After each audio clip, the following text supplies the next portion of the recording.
ನಮಸ್ಕಾರ ರೀ ಎಲ್ಲರೂ. ಇವತ್ತು ನಾವು ಬಾದಾಮಿ ಬನಶಂಕರಿಗೆ ಬಂದೀವಿ. ಇದು ಎಲ್ಲಿ ಅಂದ್ರೆ ಬನಶಂಕರಿ ಹಿಂದ್ಗಡೆ ಭಾಗ ಇರುವಂಥ ಜಾಗ ಇದು. ಅಲ್ಲಿ ರೂಮಿನ ವ್ಯವಸ್ಥೆ ಅದ. ಒಬ್ಬರಿಗೆ 700 ರೂಪಾಯಿ ತೊಗೋತಾರೆ. ಇಬ್ಬರು ಇರ್ಬೋದು, 4 ಜನ ಇರ್ಬೋದು. ಇದು ಕಾಂತಂದ್ರೆ ಇದೇ ಲಾಡ್ಜು, ಇದೇ ರೂಮ್ನಾಗ ಇಲ್ಲೇ ನಾವು ವಸತಿ ಮಾಡಿದ್ದೀವಿ.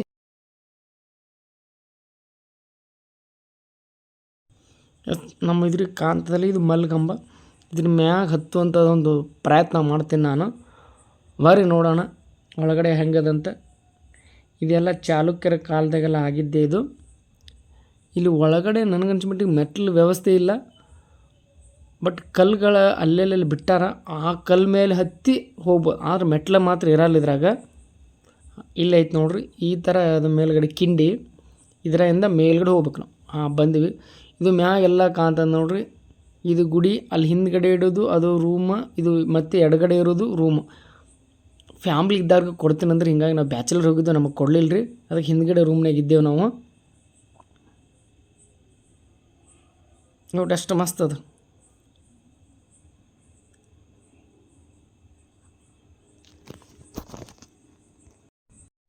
ಇವಾಗೆಲ್ಲ ರಗಡ್ ಟೆಕ್ನಾಲಜಿ ಅದಂದ್ರು, ಆದ್ರೆ ಅವಾಗಿನ ಗತಿ ಏನು ಆಗಲ್ಲ ರೀ.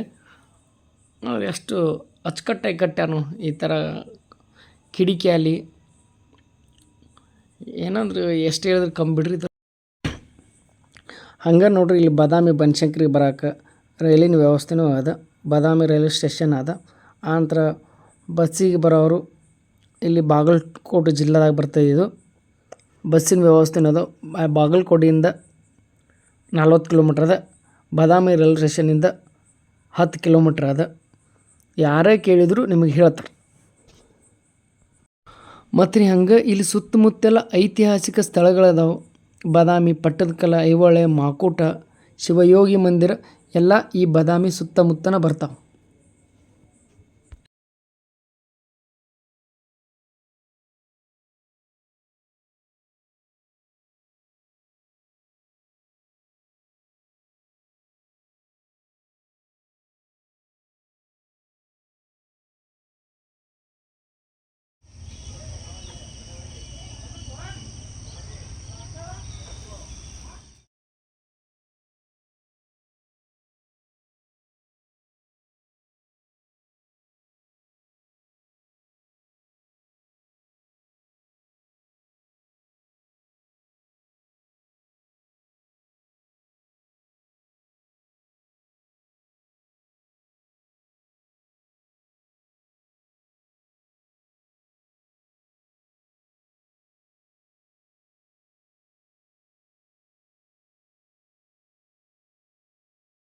ಹಂಗೆ ಇಲ್ಲಿ ಒಬ್ಬ ದುರ್ಗಾಮಹೇಶ್ವರ ಅನ್ನೋ ಒಬ್ಬ ರಾಕ್ಷಸ ಇದ್ದಂತೆ.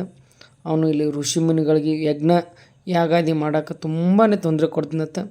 ಅದಕ್ಕೆ ಅವರು ಈ ಬನಶಂಕರಿಯ ಮೊರೆ ಹೋದ್ರತ್ತ. ಅದೇ ಯಜ್ಞದಿಂದ ಆ ತಾಯಿ ಲಕ್ಷ್ಮೀ ಅವತಾರ ಎತ್ತಿ ಅವನ ಸಂಹಾರ ಮಾಡ್ತಾವಂತ. ಆವಾಗಿನಿಂದ ಬನಶಂಕರಿ ಅಥವಾ ವನಶಂಕರಿ ಅಂತಲೂ ಕರೀತಾರೆ. ಹಂಗೆ ಹಿಂದೊಮ್ಮೆ ಪೂರ್ಣ ಪ್ರಮಾಣದ ಬರಗಾಲ ಬಂದುಬಿಟ್ಟಿತ್ತಂತ. ಬರಗಾಲ ಬಂದ ಟೈಮ್ದಾಗ ತನ್ನ ಮೈಯಿಂದ ದಗೆಯನ್ನು ಹೊರ ಹಾಕಿ ಆ ದಗೆಯಿಂದ ಮಳೆ ಬಂತಂತ. ಆವಾಗಿನಿಂದ ಬನಶಂಕರಿ, ವನಶಂಕರಿ ಅಂತಲೂ ಕರೀತಾರೆ. ದೂರದ ಇಲ್ಲಿ ಸುತ್ತಮುತ್ತ ಸೊಲ್ಲಾಪುರ, ಮಹಾರಾಷ್ಟ್ರ, ತೆಲಂಗಾಣ, ಆಂಧ್ರ, ತಮಿಳುನಾಡು ಆ ಕಡೆ ಈ ಕಡೆ ಎಲ್ಲ ಸುತ್ತಮುತ್ತ ಭಾಳಷ್ಟು ಜನ ದೇವರಿಗೆ ಭಕ್ತಾದರು ಅದಾರ. ಮತ್ತು ಇದು ಜನವರಿ ತಿಂಗಳನ್ಯಾಗ ಇಲ್ಲಿ ಜಾತ್ರೆ ಆಗುತ್ತೆ. ಅದು 1 ತಿಂಗಳ ಕಾಲ ಆಗುತ್ತೆ. ಮತ್ತೆಲ್ಲ ನಾಟಕ, ಅಲ್ಲಿ ಕೆಲವೊಂದು ಮನೋರಂಜನೆ ಕಾರ್ಯಕ್ರಮಗಳೂ ಇಲ್ಲಿ ಇರ್ತಾವೆ. ಇದನ್ನು ನೋಡೋಕೆ ಸಾವಿರಾರು ಜನ ಭಕ್ತಾದಿಗಳು ಬಂದಿರ್ತಾರೆ ಇಲ್ಲಿ. ಹಂಗೆ ಇಲ್ಲೊಂದು ಪವಿತ್ರವಾದ ಪದ್ಮತೀರ್ಥ ಅದ. ಅಂದ್ರೆ ಇಲ್ಲಿ ಯಾರಿಗೂ ಒಳಗಡೆ ಬಿಡಲ್ಲ. ಯಾಕೆ ಇಲ್ಲಿಯೇ ಒಳಗಡೆ ನೀರಿಂದ ತಗೊಂಡು ಆ ತಾಯಿಗೆ ಪೂಜೆ ಮಾಡ್ತಾರಂತ. ಹೀಗಾಗಿ ಇಲ್ಲಿ ಯಾರನ್ನೂ ಬಿಡಲ್ಲ.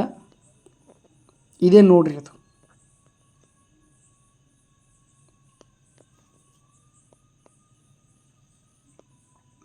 ಹಿಂಗೆ ಒಂದು ಸರಿ ಗುಡಿನೂ ಎಲ್ಲನೂ ಸುತ್ತ ಹಾಕಿದ್ದೀವಿ.